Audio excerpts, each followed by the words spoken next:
In 2014, research conducted at Texas A&M University showed that the sleep locations dogs chose shifted significantly once the room temperature dropped below 20 degrees.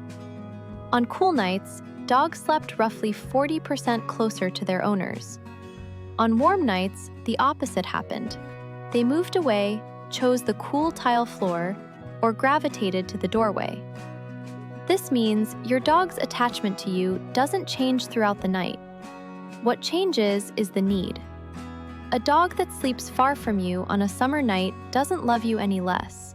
It's just managing its own thermoregulation. Now that